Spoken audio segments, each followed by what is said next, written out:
నమస్కారం. వార్తా విశ్లేషణ కార్యక్రమం లైవ్ షోకి స్వాగతం. ముందుగా ఈరోజు విశ్లేషణ. సాక్షి ఆంధ్రప్రదేశ్.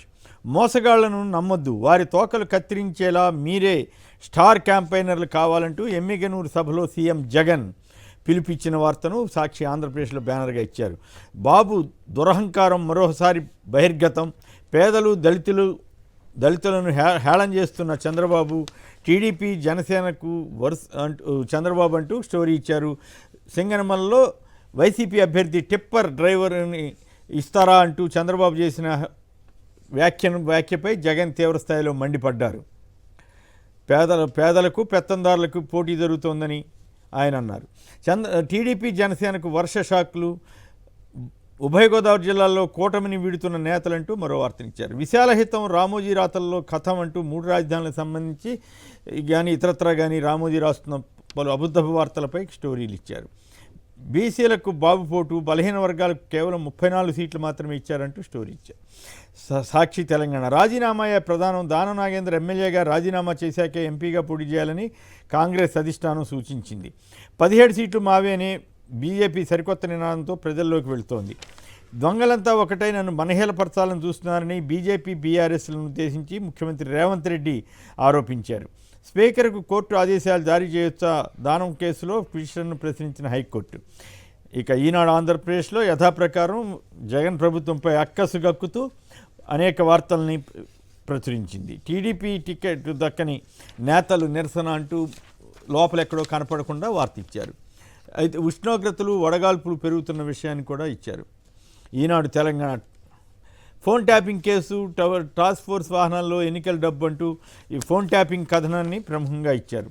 ఈనాడు రేవంత్ 5 ఏళ్లు ఉండు, 420 హామీలు నెరవేర్చు అని కేటీఆర్ చేసిన వ్యాఖ్యను కూడా ఇచ్చారు. హామీలను ప్రశ్నించకుండా ఉండేందుకే సీఎం లీక్ వీరుడయ్యాడని కేటీఆర్ ఎద్దేవా చేశారు.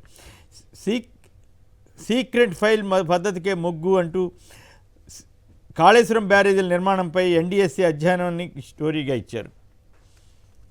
నమస్తే తెలంగాణ. కరువు రైతులకు బాసటగా రేపటి నుంచి కేసీఆర్ జిల్లాల పర్యటనకు బయలుదేరుతున్నారు.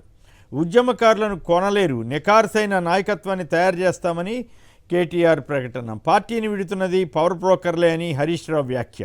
బీఆర్ఎస్ ప్రజల పార్టీ అని, అందుకే ఆ పార్టీకి అంత ఆదరణ ఉందని కేకే చేసిన వ్యాఖ్య. వెలుగు. ఫోన్ ట్యాపింగ్లో ఎవరున్నా చర్లపల్లి తేలికే అని రేవంత్ రెడ్డి చేసిన వ్యాఖ్యలను ప్రముఖంగా ఇచ్చారు.